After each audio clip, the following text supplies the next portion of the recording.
Ce programme vous est présenté par Antemeta, expert de la protection des données et du cloud hybride avec son partenaire Veritas.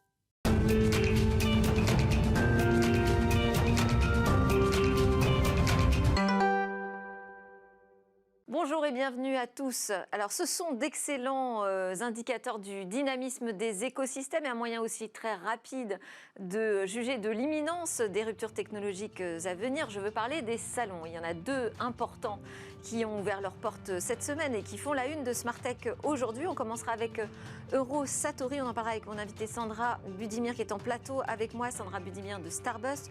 On pourra évoquer ensemble quels sont ces enjeux des programmes de défense français et européens.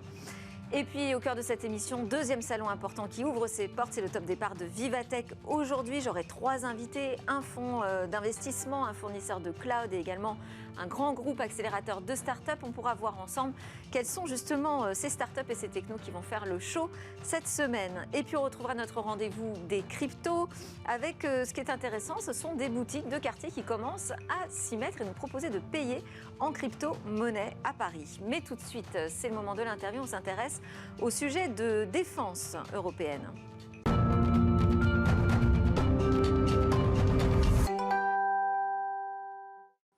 Dans l'interview aujourd'hui dans Smartech, on va interroger la question des enjeux de défense français et européens, de programmes de défense français et européens. Comment se porte aussi cet écosystème de start-up français de la défense? On peut en faire un tour d'horizon en ce moment même, puisqu'il y a un salon Eurosatory du 13 au 17 juin. C'est le grand mondial de la défense et de la sécurité terrestre et aéroterrestre. On en parle avec Sandra Budimir. Bonjour. Bonjour. Vous êtes la cofondatrice et directrice Europe de Starbust, un accélérateur d'une dizaine de milliers de start-up dans le domaine de l'aviation, de la défense, de l'espace également. À titre personnel, je voulais peut-être qu'on commence par là. Vous avez la double nationalité française et croate. Vous avez été marqué dans votre engagement dans l'aviation et l'aérospatiale et la défense par la guerre des Balkans. Comment est-ce que vous regardez, avec quel œil vous regardez cette guerre, ce conflit en Ukraine ? Alors effectivement, moi j'ai grandi avec la guerre des Balkans, parce que j'avais une toute petite dizaine d'années quand ça a eu lieu, et je suis effectivement de nationalité croate. Et ça a marqué et ça a influencé effectivement tous mes choix derrière et mes engagements, et notamment ce fait de se sentir complètement démunis face à la première armée européenne à l'époque. Faut pas l'oublier, et la Croatie qui n'avait absolument rien. Donc l'importance de la défense, non pas comme certains peuvent le polémiquer, pour faire la guerre, tuer des gens. La défense, c'est important pour éviter la guerre aussi, pour se défendre, éviter des morts. Et pour ça, moi j'ai effectivement fait l'IHEDN, l'Institut des hautes études de défense nationale, pour encore mieux comprendre, et notamment parce qu'en France on est quand même une grande nation et de dissuasion et d'engagement avec des grands industriels comme Dassault, Airbus, Thales, qui développent des gros matériels, et pour mieux comprendre les enjeux industriels et les enjeux géopolitiques. Et si je reviens à la question des technologies, ce que vous voyez en ce moment se déployer sur le terrain en Ukraine, ça vous interroge sur nos capacités de défense à nous, françaises et européennes ? Alors, effectivement, sur le plan tactique, on voit bien l'importance des nouvelles technologies, donc du renseignement, déjà à proprement parler, pour avoir une bonne connaissance de la situation sur le terrain, suivre les mouvements des troupes, anticiper les attaques. Donc pour ça, il faut des images, de l'information qu'on va chercher via des satellites, mais aussi via des drones qu'il faut pouvoir envoyer en longue et en moyenne portée. Et derrière, cette information, il faut la traiter. Et après l'avoir traitée, il faut la communiquer. Donc pour tout ça, on a besoin de drones qui tiennent dans la durée. On a besoin de communication sécurisée. Donc on a besoin, je sais que vous allez parler quantique tout à l'heure, de communication, de cybersécurité à base de technologies quantiques qu'on voit émerger. Et on a besoin d'intelligence artificielle, beaucoup, pour traiter les images qu'on aura réceptionnées. Vous parlez de l'importance de ces technologies qui se déploient sur le terrain. Moi, je vous interroge sur aujourd'hui notre état des lieux. Finalement, là, vous allez partir sur Eurosatory cet après-midi, mais vous le connaissez bien, cet écosystème. Oui. Et est-ce qu'aujourd'hui, on est armé, on est à la hauteur de ces enjeux de défense? Alors, on est armé, on est à la hauteur, on le voit bien, mais est-ce qu'on le sera encore très longtemps? Et effectivement, il va falloir clairement accélérer et consolider notre écosystème. Où sont les points faibles, en fait? Où est-ce qu'il faut accélérer en particulier? C'est plutôt sur la data, par exemple? Exactement. Il faut vraiment accélérer sur la souveraineté de notre information et donc aussi le cloud. Où est-ce qu'on stocke cette information? C'est un sujet qu'on a beaucoup évoqué ces derniers mois. On est un petit peu en retard. On est passé d'un cloud souverain à un cloud qui convient à peu près et qu'on va quand même faire avec des gens qui ne sont pas nous. On voit le programme Gaia X, par exemple, où on dit on va faire de l'intelligence artificielle tous ensemble. Et ça, c'est typiquement français et européen. On invite tout le monde à table. Donc, on invite Amazon, Microsoft et compagnie, non pas qu'il faut se battre, poser des problèmes d'influence. Ouais. Exactement.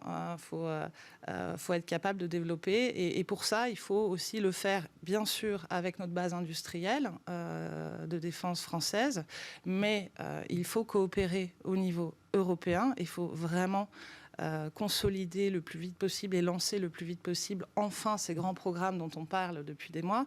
Je parle notamment du programme FCAS, l'avion de combat, enfin le système aérien de combat du futur, qui n'est pas qu'un avion, justement. C'est un système de systèmes. Et dans ce système, il y a du satellite, il y a du drone, et il y a de la communication, et il y a une volonté de développer un standard qui puisse interopérer, on puisse interopérer tous ensemble au niveau européen. Et ça va permettre aussi d'agréger des nouveaux acteurs qui, eux, ont cette agilité de par leur petite taille et de par des coûts aussi plus faibles, de développer ces briques technologiques dont je vous ai parlé, comme la cyber, l'intelligence artificielle. Mais j'imagine que c'est une question d'entente déjà sur quelle technologie on veut investir ensemble, mais c'est une question aussi de moyens financiers.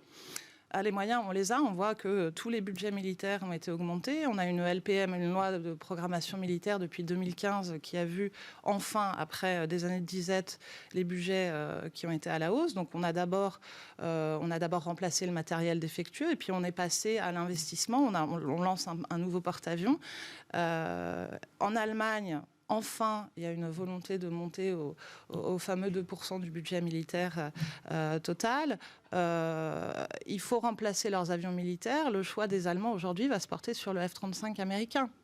Et là, on peut se poser une vraie question. Donc, ils le font pour de bonnes raisons, parce qu'il y a une alliance historique américaine. Mais si, à côté de ça, on ne lance pas notre programme franco-allemand espagnol, on est condamné dans les années à venir. Mais il y a aussi le problème de l'échelle de temps, de trouver des solutions aussi tout de suite. Alors tout de suite, on a des solutions. On a un Rafale dont on peut s'équiper. Il y a également l'Eurofighter. Quelle est l'échelle de temps aujourd'hui pour déployer des technologies de défense? Ce sera de plus en plus long. Le programme aérien du futur, on parlait de 2040. À force de reporter son lancement, là, on est plutôt sur de 2045. Le porte-avions, c'est pareil. Et alors, quand ça va arriver, est-ce qu'on ne sera pas déjà dépassé? Complètement. Mais donc, dans la spécification, il faut intégrer déjà la possibilité des futures évolutions dans le design même du projet. Effectivement, c'est des projets qui vont être bouleversés tous les 3 à 5 ans par des nouvelles technologies. Alors vous, à votre niveau, je parlais d'une dizaine de milliers de start-up que vous accompagnez dans ce secteur. Vous êtes présent un peu partout en Europe. Qu'est-ce que vous voyez comme levier aujourd'hui qu'on pourrait activer, qu'on n'active pas forcément? En fait, tous les ingrédients sont là. Donc, je vous parlais d'augmentation des budgets. Il y a des augmentations de budget aussi pour l'écosystème. Des volontés politiques très claires. On a France 2030 qui prévoit quand même une poche aussi pour le spatial et l'écosystème spatial qui est significative. Donc le Fonds européen de défense, les fonds d'investissement européens qui s'ouvrent à ces technologies spatiales et de défense. Maintenant, ce qu'il faut, c'est aligner tous ces ingrédients ensemble et mettre non plus confronter deux mondes, les gros industriels et les startups, par exemple, qui se battent les financements, on va dire, mais mettre en musique toute cette chaîne de valeur. Que les industriels dont on a besoin comme plateforme pour intégrer ces nouvelles technologies, les financements européens et la commande européenne pour stimuler la production et le développement de ces nouveaux acteurs. Et il faut aussi pouvoir, et ça c'est la clé, sinon on n'y arrivera pas parce que l'argent est limité même au niveau gouvernemental, attirer les investisseurs privés. Comme ils le font très bien aux États-Unis, donc sans les prendre en exemple, il faut voir ce qui marche. Les startups aujourd'hui ont besoin, dans leur développement, c'est ça le principe de la startup, elle a besoin de cash, elle brûle beaucoup d'argent pour recruter. Des investisseurs qui peuvent être européens ou pas ? Enfin, on peut aller les chercher ailleurs ? On préférerait éviter. Là, ce qu'on voit, ce qui s'est passé l'année dernière, typiquement, on a deux, et là, ça a commencé dans l'aéronautique, et demain, ce sera dans le spatial et l'intelligence artificielle. On a deux startups allemandes d'aéronautique, Volocopter et Lilium, qui, au moment où elles ont dû lever des centaines de millions d'euros, sont allées au Nasdaq américain lever des fonds sino-américains. Est-ce qu'on veut ça demain pour nos startups qui font de l'imagerie spatiale Donc là, c'est un appel direct et franc aux investisseurs français et européens. Tout à fait. Donc Merci beaucoup. Oui. Merci beaucoup Sandra Budimir. Vous nous avez donné un aperçu de ces enjeux et pourquoi il fallait accélérer. Je rappelle que vous êtes la cofondatrice et directrice Europe de Starbust. Merci beaucoup. C'est l'heure de parler de l'autre événement de la semaine, c'est l'ouverture de Vivatech, top départ du grand show technologique aujourd'hui.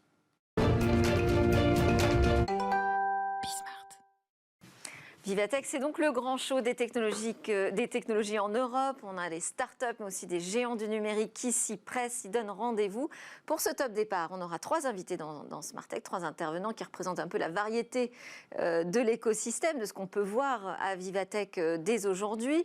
Ça va nous permettre aussi de prendre le pouls de cet écosystème ensemble. Donc on a un fonds dans les deep tech, un cloud européen et puis un accélérateur d'innovation grand groupe startup, incarné en la personne de Olivier Tonneau, cofondateur de Quantonation, un fonds dédié donc au deep tech et à l'investissement dans les technologies quantiques. Bonjour. Bonjour.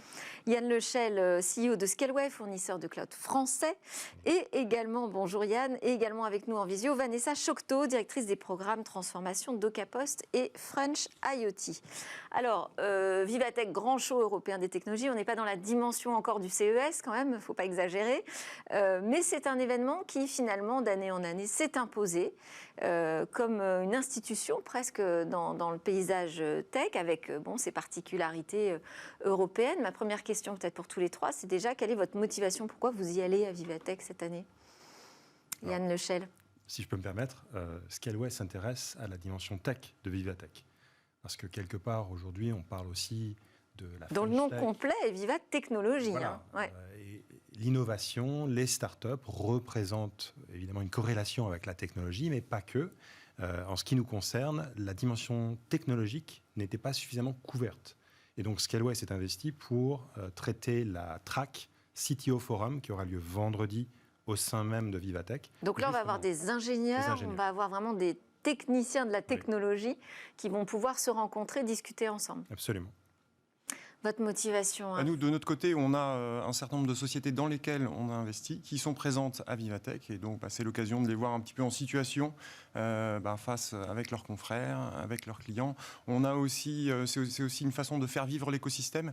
On a une délégation canadienne qui intervient précisément sur les sujets qui nous tient à cœur, qui est le quantique. Et donc, on participe à ces ateliers.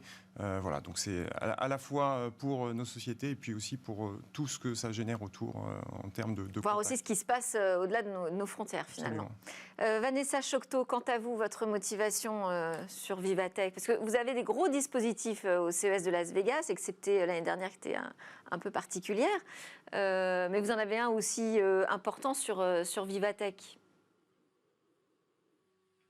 Oui, tout à fait. Le groupe La Poste est partenaire fondateur de Vivatech et nous sommes présents depuis des années. Et effectivement, on a la volonté de présenter nos innovations, mais également tous nos dispositifs d'accélération et d'innovation avec l'écosystème startup. Donc, on a le plaisir de présenter plus de 60 startups qui vont venir sur nos stands, annoncer aussi les lauréats de cette année, parce qu'on enclenche chaque année des nouvelles promotions de startups accélérées, et puis être toujours à l'affût. Ce qui nous intéresse, c'est de voir cette effervescence qui prend à Vivatech, et donc de pouvoir découvrir de nouveaux usages, de nouvelles solutions avec des startups sur d'autres stands, des stands de région, des stands d'autres partenaires groupes. Alors je disais que c'était aussi l'occasion de voir si des ruptures technologiques allaient vraiment arriver là dans les mois ou les années à venir. Est-ce que vous avez le sentiment, Olivier Tonneau, que les deep tech sont bien représentés cette année à Vivatech ? Nous, pour notre partie, en tout cas, le quantique, c'est vraiment un sujet qui monte en puissance. Et donc, il y a effectivement, la première fois qu'on a commencé à être présent à Vivatech, c'était il y a 3 ans.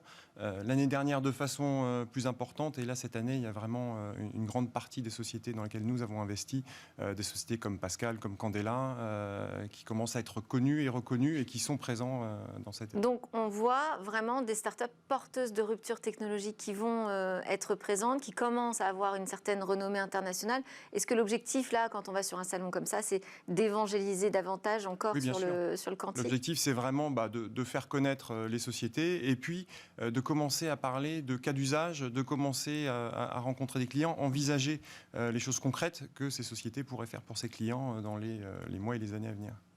Yann Lechel, un de vos sujets de prédilection, c'est les questions de souveraineté. On en parlait juste avant avec Sandra Budimir de Starburst, l'importance de contrôler nos données, l'importance de savoir où est-ce qu'elles sont hébergées. Donc vous êtes un hébergeur souverain par naissance, puisque vous êtes par défaut, puisque vous êtes français.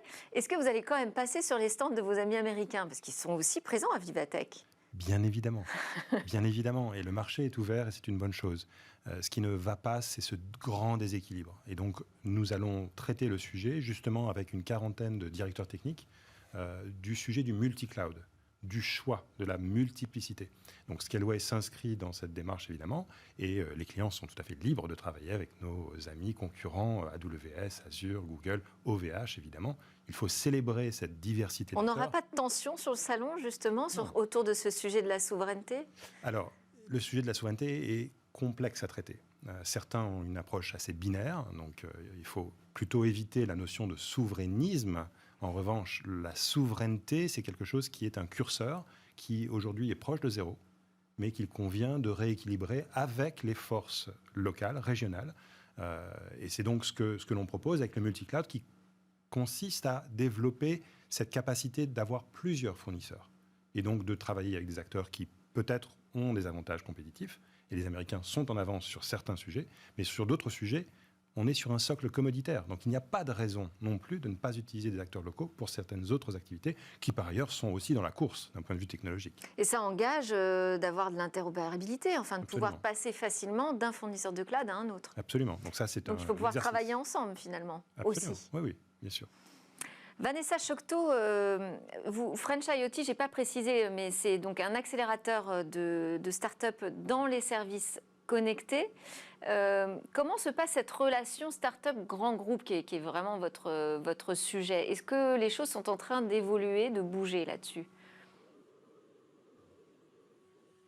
Oui, nous, on a la chance effectivement de travailler avec les startups depuis 2015. Le groupe La Poste avait également des dispositifs bien avant et on a renforcé en fait ces dispositifs. On se rend compte qu'il est important pour nous, groupe La Poste, d'accompagner les startups du démarrage du projet.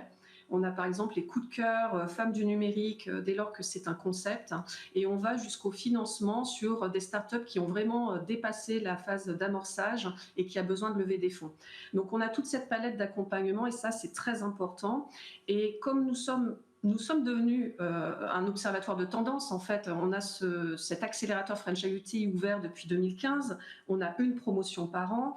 On commence à voir les évolutions. Et ce qui est très fort cette année, alors je ne sais pas si c'est un effet post-crise sanitaire ou pas, mais ce qui est très intéressant cette année, c'est que dès nos jurys, on fait des jurys en région, on fait des jurys nationaux et on va annoncer nos lauréats demain à Vivatech.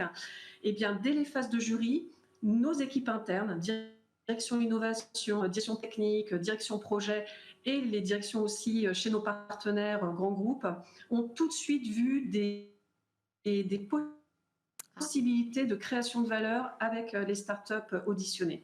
Donc c'est ça qui est assez formidable, c'est-à-dire qu'avant on était plutôt sur on sélectionne, on accompagne, on accélère, on les rend robustes et là on peut commencer à travailler des cas d'usage ensemble.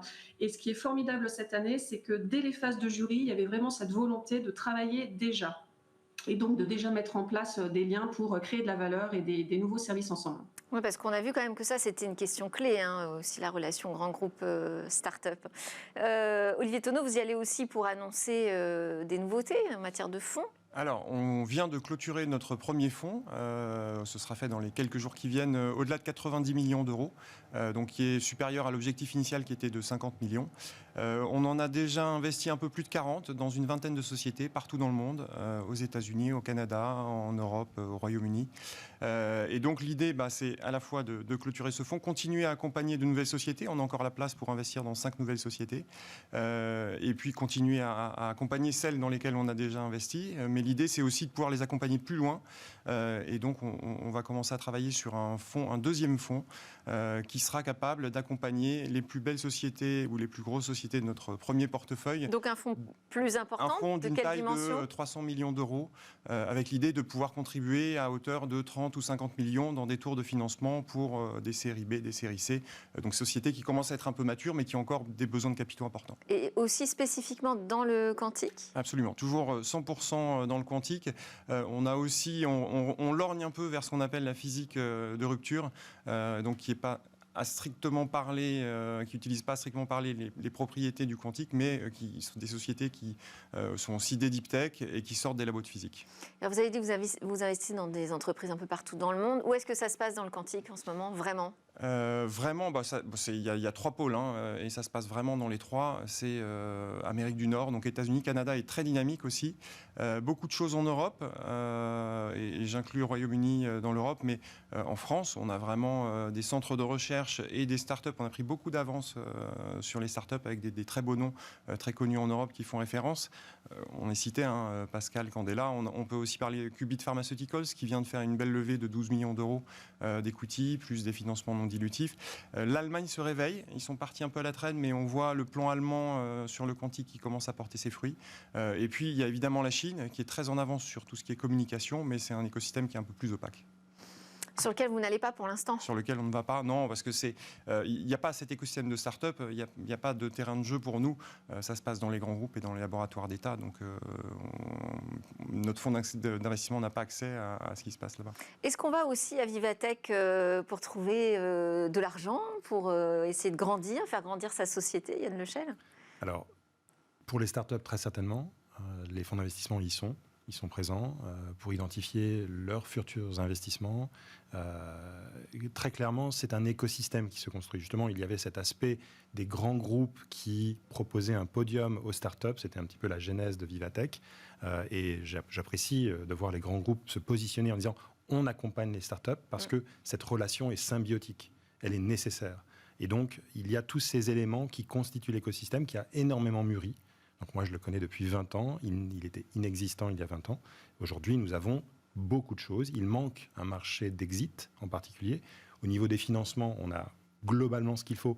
En deep tech, c'est un peu plus difficile, c'est un peu plus long. Il faut investir probablement 1 ou 2 tours de plus puisque la technologie n'arrive pas à maturité encore comme ça pourrait être le cas du SaaS. Ce sont des projets plus de R&D, donc forcément, il faut s'investir sur le long terme. Oui. Donc évidemment, Vivatech est un lieu de rencontre, avant toute chose, de l'écosystème. C'est un lieu aussi où on fait de la politique. La politique s'y invite. On annonce la venue d'Emmanuel Macron. J'imagine que vous allez essayer de l'attirer dans vos filets pour lui parler de cet enjeu de souveraineté sur le cloud. Il est sans doute très conscient de ces enjeux, mais la difficulté est une difficulté européenne. Sur les enjeux de la souveraineté numérique ou l'autonomie stratégique sur ces sujets-là. Donc la politique doit comprendre les enjeux, doit aussi apprendre à connaître tous les acteurs. Ce n'est pas évident. Tous les acteurs ne savent pas parler aux politiques. Et ça fait partie de nos responsabilités de se structurer et de parler aux politiques. Là où les structures américaines ont les lobbyistes qui vont bien, ce n'est pas un gros mot, le lobbying est une pratique autorisée qui est nécessaire. justement pour travailler avec les politiques. Donc c'est un lieu de rencontre et je pense que cette 6e édition va attirer les foules à nouveau en présentiel, ce qui est nécessaire justement pour cette friction humaine qui va être génératrice de valeur et d'itération sur l'écosystème. Et vous aurez des décideurs qui passeront sur vos stands? Est-ce que vous avez pris des rendez-vous tous les 3? Oui. Oui, également. Le programme est effectivement assez chargé. Oui. D'accord. Vous voulez nous donner des noms? Alors, en ce qui nous concerne, c'est plutôt l'organisation du CTO Forum qui fait que l'on a fait venir des décideurs et des dirigeants techniques d'entreprises qui sont essentiellement des startups, mais aussi des personnes qui travaillent dans l'écosystème. Donc, on les a fait venir et ils ont co-construit avec nous cette piste technique. Vanessa Chocteau, sur les décideurs, ce dont on a besoin finalement pour avancer sur ces sujets tech. Oui, chaque année sur le stand, on accueille effectivement des élus, des représentants de régions, de l'État, des membres COMEX, grands groupes. C'est très important pour parler effectivement de nos innovations et puis surtout parler de ce que vous évoquiez juste avant, le numérique responsable. Il faut être pour un numérique engagé, avec une souveraineté effectivement à asseoir. Et je pense que c'est important de montrer aussi tout ce qui se cache derrière. Parce qu'on a beaucoup, par exemple, nous, de start-up dans des domaines de services connectés où il y a une part de numérique, mais quand on creuse, il y a beaucoup de deep tech, il y a beaucoup d'intelligence artificielle, donc il faut parler de l'éthique de la data, il faut parler de l'accessibilité numérique, il faut parler effectivement également d'un numérique de confiance. Et donc tout cela, effectivement, plus c'est visible, plus on le touche avec des services concrets que l'on voit sur stand et avec des vraies démonstrations, plus on éveille les consciences sur cette nécessité d'un numérique vertueux. Finalement, on a besoin de ce type de grand-messe pour ça aussi, parce que c'est un grand moment d'influence pour l'écosystème. J'avais une question, Yann Lechel, qui n'a pas grand-chose à voir avec Vivatech, mais c'est au sujet de la chaleur de cette semaine à Paris, en région parisienne. On va atteindre des records pour un mois de juin. J'ai vu un message d'Arnaud Birmingham qui nous disait que les data centers vont souffrir parce que finalement, ils n'ont pas été préparés à ce type de chaleur en région parisienne. On n'est pas habitué à 40 degrés, typiquement. Comment est-ce que vous vous organisez ? Parce que là, vous allez devoir gérer Vivatech plus la crise de la chaleur, finalement. Fort heureusement, nous sommes 500 à gérer Scaleway et nous avons des équipes dans chaque data center et des équipes, évidemment, au siège qui vont travailler en amont ces sujets site par site, parce que les technologies sont aussi parfois différentes selon les sites. Oui. Donc, on anticipe cette canicule en réfléchissant à ce que l'on peut, si besoin, diminuer comme consommation énergétique pour pouvoir mieux compenser de l'autre côté. Donc c'est cette génération de chaleur qu'il faut gérer justement pour que les machines restent à température ambiante ou équivalent. On a des technologies remarquables de refroidissement adiabatique qui ont tendance à... Qu'est-ce que c'est ça, adiabatique ? C'est le transfert... Il faut que j'aille visiter vos data centers. Oui, c'est merveilleux. En fait, c'est un principe vieux comme le monde qui consiste à faire évaporer un tout petit peu d'eau pour faire baisser la température. Et ce site n'utilise pas d'air conditionné. Donc il est naturel dans le sens où on utilise des flux d'air qui sont refroidis, qui vont emporter l'air qui est à la sortie des machines. Donc c'est comme ça que ça fonctionne. C'est un site qui est remarquable parce qu'il industrialise un principe qui a été inventé par les Égyptiens et les amphores pour les frigidaires de l'époque. Voilà. Bon, donc a priori, il n'y aura pas de conséquences pour les utilisateurs pendant cette forte chaleur ? C'est notre responsabilité, justement, d'encaisser ces pics de chaleur. Et les équipes sont sur le pont, actuellement, justement, pour prévoir l'imprévisible. Merci beaucoup à tous les trois. Je vous retrouverai sur Vivatech puisque Smartech va s'installer là-bas pendant 2 jours. Et d'ailleurs, on sera sur le stand de La Poste. Merci beaucoup pour votre accueil, Vanessa Chocteau, directrice des programmes Transformation de Caposte et French IoT. Merci à Olivier Tonneau, cofondateur de Cantonation, pour vos annonces avec des nouveaux fonds sur les deep tech, combien importants. Et Yann Lechel, CEO de Scaleway. On reparlera souveraineté numérique ensemble aussi, vendredi après-midi, dans une conférence où je vous interviewerai sur ce sujet. Merci à tous les trois. On se retrouve juste après la pause. On va parler de crypto-monnaie qui commence à arriver dans les magasins.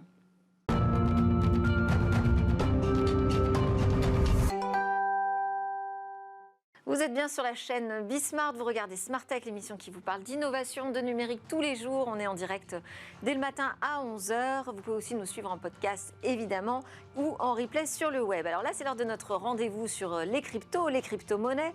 On va en parler avec Damien Patureau. Aujourd'hui, il est président cofondateur de Leasy, une application 100% française qui vise à faciliter cette adoption des crypto-monnaies dans le commerce. Bonjour. Damien Patureau, merci d'être avec nous. Je vous ai invité pour nous parler d'une actualité, l'arrivée de possibilités de payer ou en tout cas de commercer avec des crypto-monnaies à Paris dans des boutiques très grand public, tout à fait classiques. C'est au centre Beaugrenelle que ça se passe à Paris et là pendant tout le mois de juin, donc, que vont pouvoir faire les Parisiens dans ce centre commercial? Alors nous tout simplement, donc, on a une opération donc, avec le centre commercial Beaugrenelle où on va permettre donc, l'achat de crypto-monnaies évidemment, mais également le paiement en crypto via notre application Leasy. Au travers d'une carte cadeau, donc Beaugrenelle évidemment, de telle manière à ce que vous puissiez dépenser cette carte cadeau. Comment j'achète les cryptos déjà? Alors, très simple, il suffit de télécharger l'application, faire quelques vérifications d'identité qui sont obligatoires, et derrière, acheter votre premier Bitcoin par exemple. Une fois que vous l'avez, vous venez directement sur notre pop-up store, donc à Beaugrenelle, donc on est présent du 8 juin au 8 juillet. Donc ça se passe d'abord chez moi, ensuite je me rends sur le site de Beaugrenelle. Voilà, vous me donnez une carte. Alors, on va faire déjà la transaction en crypto-monnaie. Donc vous venez, on fait une transaction tout simplement, on va mettre le montant de l'achat du montant de la carte cadeau, tout simplement. On va faire la conversion en crypto, et derrière... Conversion donc euro-bitcoin, c'est ça? Alors c'est plutôt dans le sens inverse, c'est plutôt crypto euro. Mais c'est avec le Bitcoin? Bitcoin ou d'autres crypto-monnaies, puisqu'on a à disposition plus de 21 crypto-monnaies dans l'application avec lesquelles vous pouvez payer. L'utilisateur peut choisir. Il choisit la crypto-monnaie qu'il le souhaite, tout simplement. Si vous souhaitez acheter du Bitcoin, ce sera du Bitcoin. Si c'est de l'Ethereum, ce sera de l'Ether ou d'autres crypto-monnaies qui existent et qui sont listées sur l'application. Donc si je convertis en euros, ça veut dire que dans la boutique, quand je vais aller acheter, finalement, la boutique sera payée en euros. Alors oui. C'est pas de la vraie transformation en crypto-monnaie alors oui et non. Alors cette opération, pour le coup, à Beaugrenelle, elle est très spécifique. Pourquoi? Puisque pour avoir donc touché 110 boutiques, comme c'est le cas aujourd'hui, il fallait qu'on ait un levier simple et rapide dans le déploiement. Et donc la carte cadeau était une très bonne intégration puisqu'elle était déjà intégrée dans les 110 boutiques de l'écosystème. Donc donner la possibilité à des porteurs de crypto ou des personnes qui souhaitent acheter de la crypto et derrière d'aller le dépenser dans l'écosystème, c'était aussi très simplifié et facilité. Après, nous, notre modèle, il est un petit peu différent de cette opération commerciale-là, puisque on donne la possibilité, nous, à des commerçants, des enseignes, des franchises, d'accepter le paiement crypto directement. Donc, vous allez en boutique, vous payez en crypto-monnaie. On a une spécificité toutefois, c'est que le commerçant ne porte pas de crypto-monnaie. C'est-à-dire que nous, on lui reverse tous les jours en euros, en tout cas la monnaie locale, donc là, en Europe, ce sera l'euro évidemment, sur son compte en banque de façon journalière. D'accord, mais pour le consommateur, lui, c'est vraiment une transaction qui se fait complètement en crypto-monnaie. Ce n'est pas le cas à Beaugrenelle. C'est le cas aussi à Beaugrenelle. Là, vous faites de l'éducation pour l'instant. Alors, non, pas exactement. En fait, parce que quel est l'intérêt pour le consommateur, finalement? Mais vous allez quand même acheter aujourd'hui votre carte cadeau, en fait, en crypto-monnaie. Oui. Cette carte cadeau va être abondée d'ailleurs de 10%, donc ça fait partie de l'opération, du coup, dans le centre commercial. Donc, pour toutes les cartes cadeaux qui sont achetées en crypto-monnaie via le pop-up store Leasy, Beaugrenelle abonde la carte cadeau de 10%. D'accord. Bon, là, donc, je vois un gain l'intérêt. de pouvoir d'achat, voilà. Très bien. Ensuite, quel est l'intérêt pour le commerçant d'accepter des paiements en crypto-monnaie? Parce que finalement, il va être soumis à des cours. Alors non, puisque du coup, on fait une reversion en euros de façon journalière sur son compte en banque. Donc nous, notre spécificité, c'est vraiment qu'on a pris ce parti pris-là. C'est qu'aujourd'hui, en effet, c'est compliqué pour des commerçants de porter des cryptos qui peuvent être très fluctuantes. Et l'actualité nous donne raison, évidemment. Et donc, on fait une reversion journalière sur son compte en euros. Donc, nous, globalement, quand vous allez venir payer en crypto-monnaie, nous, on va bloquer, en fait, le montant de la transaction. Et ce qui va se passer, c'est que tous les jours, on va le reverser sur le compte du commerce. Donc, c'est vous qui prenez le risque financier? Alors, il n'y a pas vraiment de risque en soi. Puisque, en fait, nous, ce qu'on fait, c'est qu'on a un service. Ce service, c'est de garantir pendant une durée de 5 minutes, quand on va bloquer la transaction, les fluctuations. C'est-à-dire que demain, vous voulez acheter une carte cadeau d'un montant de 20 €, en Bitcoin par exemple, on prend la responsabilité en effet pendant 5 minutes des variations qui peuvent être à la hausse ou à la baisse. D'accord. Voilà. 5 minutes, c'est absorbable, j'imagine. Ça peut parfois être important, toutefois. D'accord. Et l'intérêt donc pour les boutiques, pour les commerçants d'accepter les paiements en crypto-monnaie aujourd'hui, est-ce qu'il est perceptible? Alors, Quelques chiffres, c'est important. Aujourd'hui, en France, vous avez entre 8 et 10% des Français qui ont touché à un moment donné à des cryptoactifs. Oui. Donc, ils ont acheté du Bitcoin, ils en ont peut-être, ils l'ont acheté, ils l'ont revendu, etc. Il faut savoir que les courbes aujourd'hui, elles sont assez impressionnantes puisque une étude sortie en début d'année disait que 8% des Français avaient acheté des cryptos. Là, on est passé à 10%. Donc, en fait, on est dans une phase où ça augmente très rapidement. Donc aujourd'hui, l'avantage pour les commerçants, c'est de proposer en fait un nouveau moyen de paiement, toucher une nouvelle cible de clientèle le cas échéant, alors qui peut avoir plus ou moins du pouvoir d'achat quand on regarde un petit peu qui sont en fait les cryptophiles. Oui. On est plutôt sur un segment de personnes un petit peu plus jeunes, entre 18 et 35 ans, avec du pouvoir d'achat. Et donc, les marques peuvent capter en fait cette audience-là avec potentiellement des personnes qui vont avoir en plus un pouvoir d'achat supérieur et augmenter la dépense en magasin. Donc, il y a un vrai avantage aujourd'hui pour les marques d'accepter ce nouveau mode de paiement. Et aujourd'hui, l'Easy, c'est uniquement sur le marché français ? Alors aujourd'hui, nous, on a une licence pour exploiter en France, évidemment, mais très globalement, on peut toucher aujourd'hui l'Europe. Nous, notre vision, en fait, c'est s'appuyer sur des opérateurs locaux pour notre développement. Donc aujourd'hui, la France, alors si on parle un petit peu de régulation, a été précurseur du coup sur le comment, du coup, on doit, les licences en tous les cas, pour pouvoir utiliser de la crypto et la commercialiser. Il y a une régulation européenne qui arrive d'ici l'année prochaine en Europe. Et donc, aujourd'hui, voilà, on a une licence globale qui sera mise à disposition d'acteurs comme nous et qui permettra en fait de couvrir le marché européen.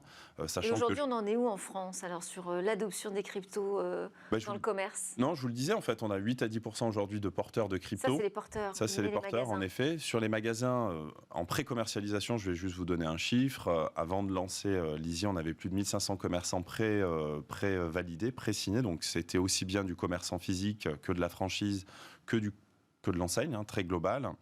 Et donc là... Et vous ne visez pas du tout l'e-commerce ? On a du e-commerce également, puisque en fait, on a une solution au travers de plugins. Parce que ça semble plus naturel, peut-être. Oui, mais oui et non. En fait, il faut pouvoir proposer les deux. Aujourd'hui, les enjeux du commerce 2.0 ou 3.0, puisqu'on est dans le Web 3, c'est aussi en fait de pouvoir générer du trafic en magasin. Donc, les enjeux pour Beaugrenelle, par exemple, c'est évident, c'est de pouvoir capter une cible de clients qui sont d'habitude sur du e-commerce et de les faire venir quand même en magasin. Donc ça, c'est important et c'est aussi un levier. Et c'est un type de commerce particulier aujourd'hui que vous arrivez à intéresser aux crypto-monnaies ? Très étonnamment, non, c'est tout le monde. On a aussi bien du commerçant indépendant, ça va être de la pizzeria, du restaurant, du centre de beauté, à des enseignes nationales, des franchises. Voilà, on a signé en début d'année un partenariat avec, par exemple, le réseau Arthur Immo, qui est un réseau d'agences immobilières, avec qui on propose donc l'achat-vente crypto, évidemment, mais surtout le paiement du loyer en crypto et ou du dépôt de garantie, le cas échéant. Donc, vraiment, c'est du restaurant, des agences immobilières. Donc tout le monde commence un petit peu à s'y mettre et à y toucher du côté des utilisateurs, des consommateurs, mais aussi du côté des commerçants. Merci beaucoup. Exactement. Damien Patureau, vous êtes le président cofondateur de l'Easy. Merci d'avoir expliqué un petit peu comment ça se passait dans le retail avec les crypto-monnaies. C'était Smart Tech. Je vous donne rendez-vous dès demain. On continue à parler de la tech, mais cette fois, on en parlera en direct de Vivatech, ce grand show des startups qui se tient à Paris toute cette semaine. À demain.